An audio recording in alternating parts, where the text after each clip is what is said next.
Hello students, welcome back to my YouTube channel. Students, आज हम देखने वाले हैं हमारी एक्सरसाइज 2.2 का क्वेश्चन नंबर 1। ठीक है, अब देखते हैं क्वेश्चन नंबर 1 में स्टूडेंट्स हमें गिवन है, हमें फाइंड करना है क्या 1/4 ऑफ, ये हमारे पास 3 अलग अलग पार्ट्स दे रखे हैं। ठीक है, इन सबको हमने इवेल्यूट करना है। ठीक है, मैंने आपको पिछली वीडियो में भी बताया था कि ऑफ का मतलब है मल्टीप्लाई। ठीक है, देखते हैं, हम इसका फर्स्ट पार्ट ले रहे हैं। ठीक है, 1/4 मल्टीप्लाई, ए पार्ट है 1/4, तो ये आपके पास क्या बनेगा, 1 into 1, 1/4 into 4 16। This is the answer. इसका बी पार्ट देखते हैं, 1/4 ये आपका बी पार्ट है। ठीक है, ये आपका ए पार्ट था।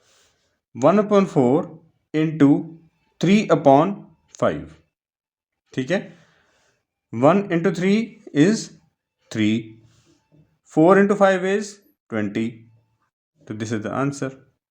ठीक है, सी पार्ट इज 4/3 इंटू 1/4, ये उल्टा लिख गया मैं। 1/4 आपका पहले आना था, 4/3 आपका बाद में आना था, but hardly makes any difference. ठीक है, ओके।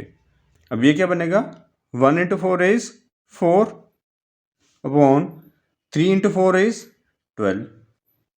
ठीक है, अगर आपको इसको सिंप्लीफाई करना है तो इसको 4 1 सा 4 3 सा, ये आपके बना 1/3। ओके, तो सिमिलरली अब इसका सेकंड पार्ट देखिए, 1/7, इसका मैं ए पार्ट की बात कर रहा हूँ, इंटू 2/9। ठीक है, 1 इंटू 2 इज 2, 7 इंटू 9 इज 63, तो आपका एक फ्रैक्शन बन गया। ठीक है, ओके। अब देखिए इसका बी पार्ट, 1/7 मल्टीप्लाई 6/5। ठीक है, 1 इंटू 6 इज 6, 7 to 5 इज 35, तो ये आपकी फ्रैक्शन बन गई।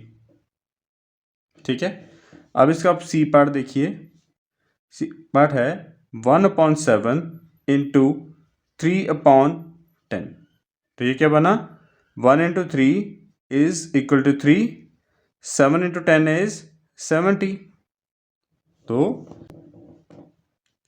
3/70 इज योर आंसर। क्लियर है, सिंपल सा क्वेश्चन था। चलो अगला क्वेश्चन देखते हैं। क्वेश्चन 2 में हमें बोला गया है multiply and reduce to lowest form if possible. ठीक है, अब हम इसका फर्स्ट पार्ट देखते हैं, 2/3 इंटू 2/3। ठीक है, सबसे पहले हम अपना मिक्स फ्रैक्शन को इवेल्यूट करेंगे, तो आपका ये बना 2/3 इंटू 3 इंटू 2 क्या हुआ, 6, 6 प्लस 2 इज 8, तो ये बना आपका 8/3, तो ये क्या आपका बनेगा 16/9। ठीक है, ओके। Second part, 2/7 into 7/9। यहाँ पे आपको एक कंसेप्ट आएगा जो हमने पिछले एक्सरसाइज में भी करा था, कि अगर आपके न्यूमरेटर और डिनोमिनेटर इन दोनों में आपस में कुछ कट रहा है तो आप काट सकते हैं। ठीक है, 7 1 ज़ा 7 1 ज़ा। ठीक है, तो 7 के साथ 7 कैंसिल, बचा क्या 2/9। ठीक है, ओके। तो ये आपका थर्ड पार्ट आया आगे। थर्ड पार्ट में हमें बोला गया है 3/8 इंटू 6/4। ठीक है, यहाँ पे देखिए ये आपका 2 3 ज़ा, ये 2 2 ज़ा। ठीक है, ये क्या बना 9, 8 इंटू 2 इज 16। ठीक है, बस ये आपके आंसर आ रहे हैं छोटे छोटे से। फोर्थ पार्ट देखिए, 9/5 into 3/5। 9 into 3 is 27, 5 into 5 is 25, तो दिस इज योर आंसर। ठीक है, तो अब हम अपना फिफ्थ पार्ट भी देख लेते हैं। फिफ्थ पार्ट में हमें है 1/3 इंटू 15/8। ये मैं थोड़ा जल्दी जल्दी कर रहा हूँ क्योंकि स्टूडेंट्स ये सेम क्वेश्चन हमने पिछले एक्सरसाइज में भी हमने करे थे। तो अब हमारी स्पीड भी बन जानी चाहिए, ठीक है, क्योंकि काफ़ी सारी प्रैक्टिस हमारी हो भी चुकी है। ठीक है, आप अपने से अपनी स्पीड बना के भी चल सकते हैं। ठीक है, अगर आपको थोड़ी स्पीड फास्ट लग रही है तो आप बीच बीच में पॉज करके भी वीडियो देख सकते हैं। ठीक है, ओके। तो देखिए फिफ्थ पार्ट में हमें बोला गया है 1/3 इंटू 15/8। ठीक है, तो ये क्या बना, 1 इंटू 15 इज 15, 3 इंटू 8 इज 24। ठीक है, अब देखिए ये आपस में कट रहे हैं क्या, हाँ, 3 5 सा 3 8 सा, ये आपके पास बना 5/8। ठीक है, ओके। अब देखिए अपना सिक्स्थ पार्ट। सिक्स्थ पार्ट में है 11/2 इंटू 3/10। ठीक है, तो 11 into 3 is 33 upon 2 into 10 is 20। क्या ये आपस में कट रहे हैं, नहीं, तो ये आपकी लोअर फॉर्म ही है। चलिए आगे, सेवन्थ पार्ट में हमें बोला गया है 4/5 multiply by 12/7। 4 into 12 is 48 upon 5 into 7 is 35। क्या ये आपस में कट रहे हैं, नहीं, तो ये आपका लोएस्ट फॉर्म ही है। ठीक है, क्लियर है, ओके। नेक्स्ट क्वेश्चन देखते हैं। ओके स्टूडेंट्स, क्वेश्चन नंबर 3 में हमें गिवन है मल्टीप्लाई द फॉलोइंग फ्रैक्शंस। इसका जो फर्स्ट पार्ट है वो है 2/5 इंटू 5 1/4।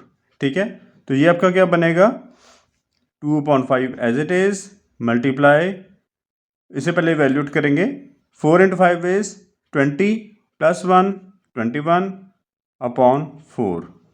तो 2 इंटू 21 42 अपॉन 5 इंटू 4 20। अभी आपस में कट रहे हैं, हाँ जी कट रहे हैं, 2 21 सा 2 10 सा, तो ये आपका फ्रैक्शन बना 21/10। ठीक है, सेकेंड आपका आ गया 6 2/5 इंटू 7/9। ठीक है, तो ये आपका क्या बनेगा, 5 into 6 is 30, 30 plus 2 is 32, 32/5 into 7/9। ठीक है, नीचे आपका क्या बना 45, ऊपर में ये आपका बनेगा 4 2 2 224/45। ठीक है, ये आपका आंसर आ गया। Next is 3/2 into 5 1/3। 3/2 as it is, ये क्या बना, 3 इंटू 5 इज 15 प्लस 1 16, तो ये आपका बना 16/3। तो 3 के साथ 3 कैंसिल, ये आपके पास बना 16/2 विच इज 2 8 ज़ा 2 1 ज़ा, 8/1 इज योर आंसर। ठीक है, okay. Next part is 5/6 into 2 3/7। ठीक है, 5/6 आपका एज इट इज मल्टीप्लाई, ये क्या बना, 7 इंटू 2 इज 14, 14 प्लस 3 17/7। तो ये आपका बना 85/42। ठीक है, okay. Next part is 3 2/5 into 4/7। तो ये आपका क्या बनेगा, 5 इंटू 3 इज 15 प्लस 2 17/5 इंटू 4/7। तो ये आपका बनेगा 68/35। ठीक है, okay. Next part is 2 3/5 into 3। ये आपका बनेगा 5 इंटू 2 इज 10 प्लस 3 13/5 इंटू 3। ये आपका बना 13 इंटू 3 39/5। ठीक है, सेवन्थ पार्ट इज 3/4 इंटू 3/5।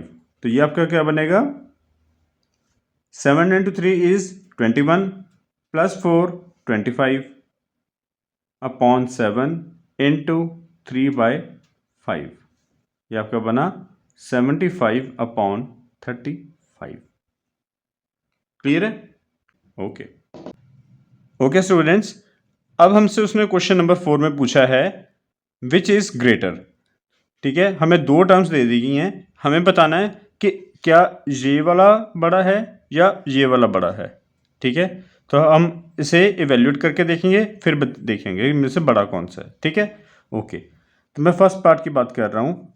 ये मेरे पास कितना आया, 2/7 ऑफ 3/4 विच मीन्स 2/7 ऑफ का मतलब होता है मल्टीप्लाई बाय 3/4।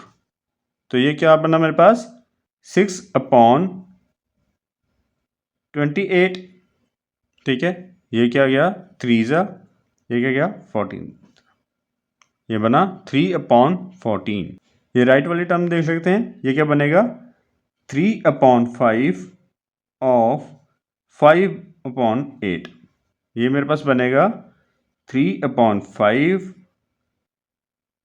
Multiply by 5/8। 5 के साथ 5 कैंसिल, ये मेरे पास बनेगा 3/8। अब देखिए स्टूडेंट्स, यहाँ पे मेरे पास आया 3/14, यहाँ पे आया 3/8। ये दोनों अनलाइक टर्म्स हैं। ठीक है, तो अब हमें ये बताना है कि इनमें से बड़ा कौन सा है। ठीक है ना, देखिए अगर तो स्टूडेंट्स मेरे पास केस हो ना कि 5/4 और 7/4। ठीक है, इन दोनों में से मैं बता सकता हूँ बड़ा कौन सा है। क्यों? क्योंकि दोनों के डिनोमिनेटर सेम है। ठीक है, तो ऊपर वालों में से न्यूमरेटर में जो बड़ा है तो वो पूरी फ्रैक्शन ही बड़ी है। ठीक है, पर यहाँ पे मेरा केस डिफरेंट है। यहाँ पे मेरे पास डिनोमिनेटर है 14, यहाँ पे है 8। तो इस केस में अगर हमें ग्रेटर देखना है तो दोनों के डिनोमिनेटर को सेम बनाना पड़ेगा। ठीक है, okay. Now the question is, हमारे पास 3/14 बड़ा है या 3/8 बड़ा है, हमें ये देखना है ना। चलो अब देखिए हम कैसे करेंगे। दोनों जो हमारे पास डिनोमिनेटर्स हैं इनका हम लेंगे एलसीएम। एलसीएम कितना आएगा देखते हैं। 2 जा गया, 7 जा, ये गया 4 से। ठीक है, अगेन 2 से गया, ये बचा 7, ये बचा 2, अगेन 2 से गया, ये बचा 7, ये बचा 1, अगेन गया 7 से, ये मेरे पास बचा 1 एंड 1। ठीक है, अब देखते हैं हमारा एलसीएम कितना आया। ठीक है, 2 into 2 4, 4 into 2 8, 8 into 7 is 56।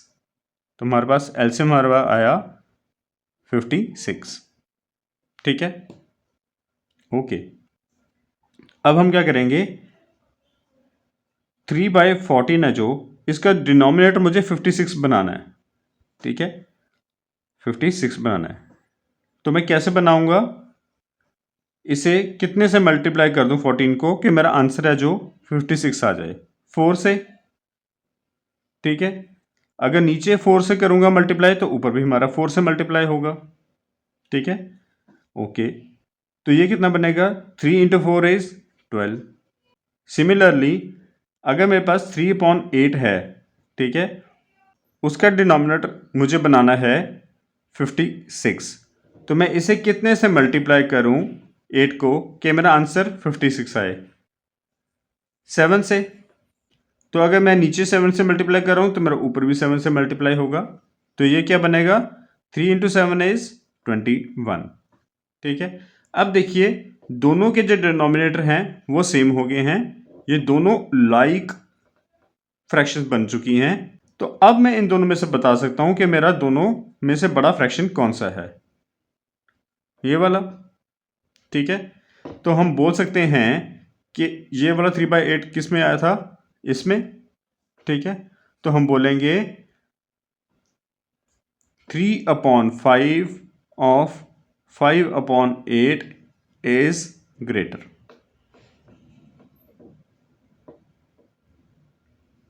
Clear है? ओके। अब इसी क्वेश्चन का सेकंड पार्ट है 1/2 ऑफ 6/7 और 2/3 ऑफ 3/7। अब देखते हैं, ये आपके पास बनेगा 1/2 मल्टीप्लाई बाय 6/7, ठीक है, तो ये हमारा कट जाएगा। अब मेरे पास फ्रैक्शन क्या आई, 3/7, ठीक है। यहाँ पे हम देख लेते हैं कि क्या बनेगा, 2/3 मल्टीप्लाई बाय 3/7, ठीक है। 3 के साथ 3 कैंसिल, मेरे पास जो फ्रैक्शन निकल के आई वो आई 2/7, ठीक है। ओके, अब देखिए स्टूडेंट्स, ये दोनों फ्रैक्शंस हैं जो ये लाइक फ्रैक्शंस हैं, दोनों के डिनोमिनेटर सेम है, ठीक है। तो अब हम देखेंगे कि इनमें से बड़ा कौन सा है। न्यूमरेटर में बड़ा 3 है, ठीक है, तो हम बोलेंगे half of 6/7 is greater.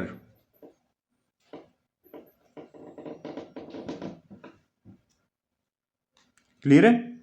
Okay. Okay students, question number 5 में हमें बोला गया है Siley plants 4 saplings in a row in her garden. The distance between the two adjacent saplings is 3/4 meter. हमें फाइंड करने के लिए बोला गया है find the distance between the first and the last sapling, ठीक है। अब देखिए इसका मतलब क्या हुआ। ये हमारे पास कोई इसका गार्डन था साइली का, उसने 4 सैपलिंग्स प्लांट की, ठीक है, 1 2 3 एंड 4। इनमें जो दो एडजेसेंट सैपलिंग्स का डिस्टेंस था वो था 3/4 मीटर। एडजेसेंट मतलब साथ साथ वाली, ठीक है, तो इसका डिस्टेंस था 3/4 मीटर। 2 और 3 के साथ बीच में भी था 3/4 मीटर, 3 एंड 4 के बीच में भी था 3/4 मीटर, ठीक है। अब हमें बताना है कि find the distance between first and the last sapling. First and the last means हमें यहाँ से लेके यहाँ तक का डिस्टेंस निकालना है। वो कितना आएगा, ये वाला और ये वाला, इन तीनों को अगर आप प्लस कर दो तब भी आपका आंसर आ जाएगा। अदरवाइज जबकि तीनों सेम है, हम इसे लिखेंगे distance between two adjacent saplings कितना गिवन है, 3/4 मीटर, ठीक है। अब देखिए नंबर ऑफ गैप्स कितने हैं, 1 2 एंड 3, ठीक है, तो हम देखेंगे नंबर ऑफ गैप्स कितने हैं, 3, ठीक है। तो the distance between first and last sapling is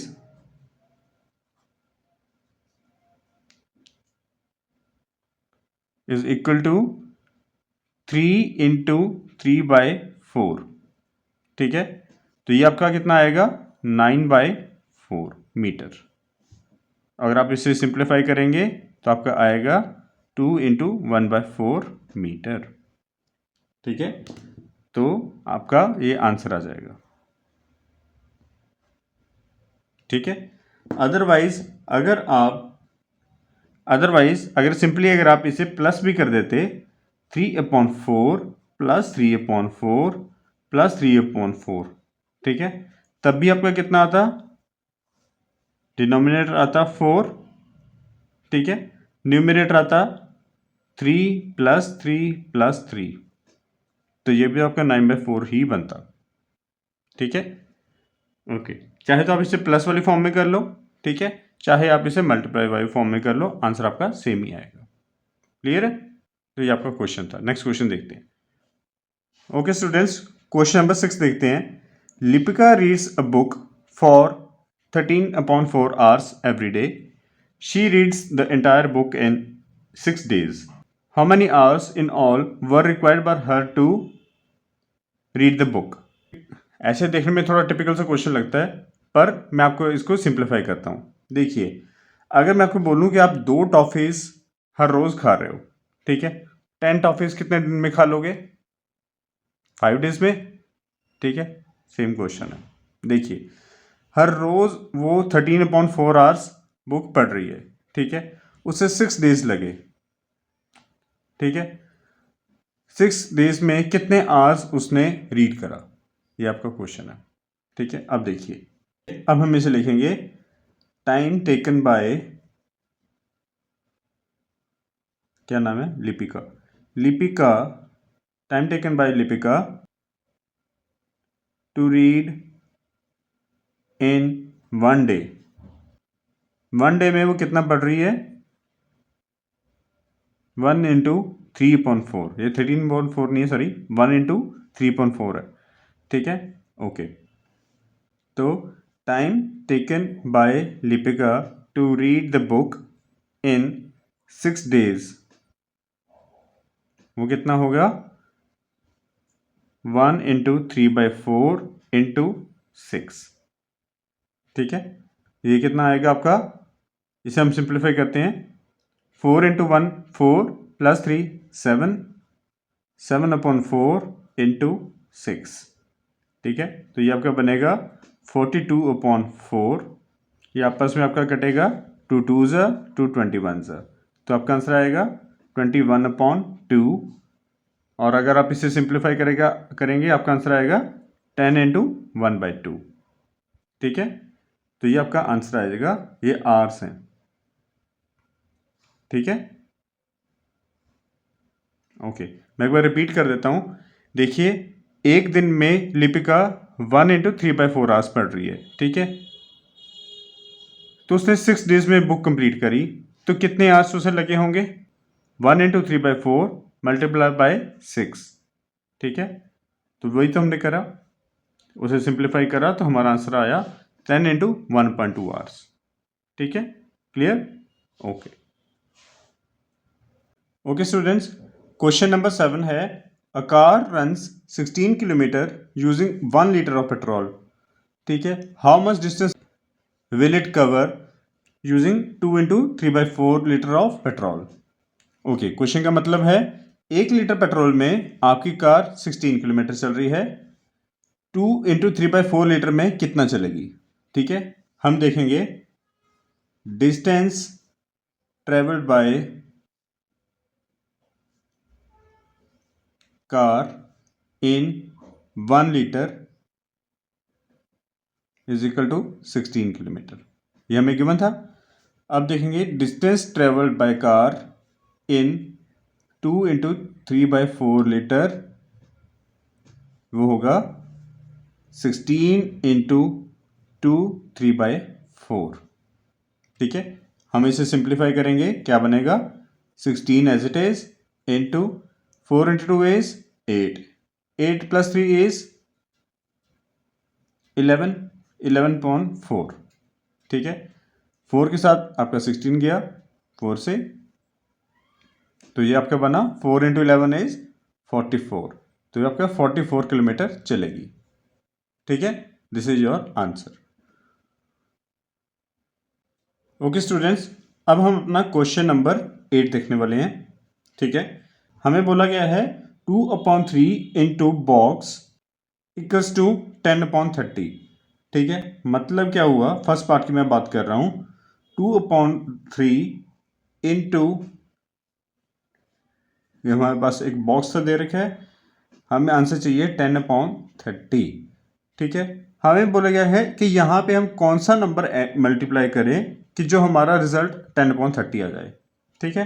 तो देखिए सिंपल है, 2 में क्या मल्टीप्लाई करूँ कि 10 आए, 5, 3 में क्या मल्टीप्लाई करूँ जो 30 आए, 10, तो दिस इज योर आंसर, ठीक है।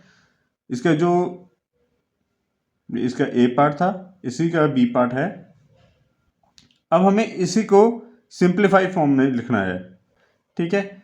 5/10 को हम लिखेंगे, ये आपस में क्या कट रहा है, हाँ जी कट रहा है, कितने से, 5 1 ज़ा 5 2 ज़ा, तो सिंप्लीफाइड फॉर्म आपके क्या आएगी, 1/2, ठीक है। इसी का हम सेकंड पार्ट देखते हैं, हमें बोला गया है 3/5 मल्टीप्लाई बाय, ये हमारे पास डैश है कुछ, इज इक्वल टू 24/75, 3 को मैं किससे मल्टीप्लाई कर दूं कि मेरा आंसर 24 आए? 8 से। ठीक है। 5 को मैं कितने से मल्टीप्लाई करूं कि मेरा आंसर 75 आए? 15 से। ठीक है, तो दिस इज योर आंसर। ठीक है, इसी का बी पार्ट क्या है? ये पार्ट था। इसे हम सिंप्लीफाइड फॉर्म में कैसे लिखेंगे? क्या ये 8/15 आपस में कट रहा है? नहीं। अगर ये आपस में नहीं कट रहा तो ये ऑलरेडी आपका सिंप्लीफाइड फॉर्म में है। ठीक है, तो this is your answer. Clear है? ओके, तो इसी के साथ आपकी एक्सरसाइज 2.2 खत्म होती है। ठीक है, उम्मीद है आपको ये एक्सरसाइज अच्छे से समझ आ गई होगी। प्लीज़ इस वीडियो को लाइक ज़रूर करिएगा और अपने फ्रेंड्स के साथ इस वीडियो को ज़रूर शेयर करिएगा। ठीक है, हम मिलते हैं हमारी एक्सरसाइज 2.3 के साथ बहुत जल्द।